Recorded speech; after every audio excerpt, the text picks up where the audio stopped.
Vadodara 24 hertz news હવે જોઈએ અગત્યના સમાચાર। વડોદરા શહેર જિલ્લાનું ધોરણ 10નું પરિણામ 76.65%। વડોદરાના 36,758 વિદ્યાર્થીઓએ આપી હતી પરીક્ષા। 28,175 પરીક્ષાર્થીઓ ધોરણ 10ની બોર્ડ પરીક્ષામાં થયા પાસ। ગત વર્ષની સરખામણીમાં વડોદરા શહેર જિલ્લાનું આ વર્ષે રિઝલ્ટ આવ્યું 1% ઓછું। A1 ગ્રેડમાં 1,111 વિદ્યાર્થીઓ થયા ઉત્તીર્ણ। A2 ગ્રેડમાં 4,016 વિદ્યાર્થીઓ થયા ઉત્તીર્ણ, જ્યારે A3 ગ્રેડમાં 5,492 વિદ્યાર્થીઓ ઉત્તીર્ણ। શહેર જિલ્લામાં 30%થી ઓછું પરિણામ ધરાવતી 18 શાળા સામે આવી, જ્યારે 100% પરિણામ ધરાવતી 31 શાળાઓ શહેરમાં આજે ગુજરાત માધ્યમિક શિક્ષણ બોર્ડ ગાંધીનગર દ્વારા લેવામાં આવેલ ધોરણ 10નું પરિણામ જાહેર કરવામાં આવ્યું છે, જેમાં વડોદરા શહેર જિલ્લાનું પરિણામ 76.65%।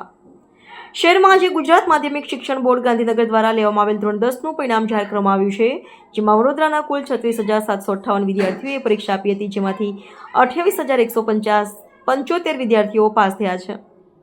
વડોદરા શહેર જિલ્લામાં 76.65% પરિણામ જાહેર થયું છે, જે ગત વર્ષની સરખામણીએ 1% જેટલું ઓછું છે।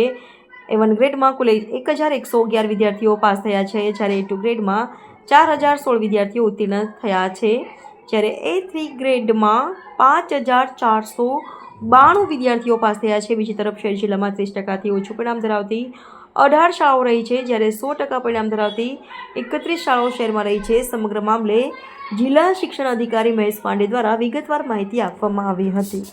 આ વખતે બોર્ડમાં કુલ 37,217 વિદ્યાર્થીઓ નોંધાયેલા હતા। એ પૈકી 36,758 વિદ્યાર્થીઓ પરીક્ષા આપી હતી। એ પૈકી 28,175 વિદ્યાર્થીઓ પાસ થયા છે। A1માં 1,111, A2માં 4,016 અને A3માં 5,492 વિદ્યાર્થીઓ પાસ થયેલ છે। આપણા જિલ્લામાં 100% પરિણામ ધરાવતી 100 શાળાઓ છે અને 30% કરતાં ઓછું પરિણામ ધરાવતી 18 શાળાઓ છે।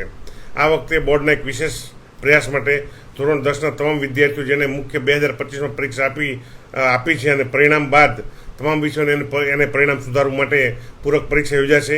એ વિદ્યાર્થી આપી શકાશે બેસ્ટ ઓફ 2। એમાંથી જે પરિણામ સારું હશે એ માર્કશીટ વિદ્યાર્થી રાખી શકશે। Thank you. જય હિન્દ।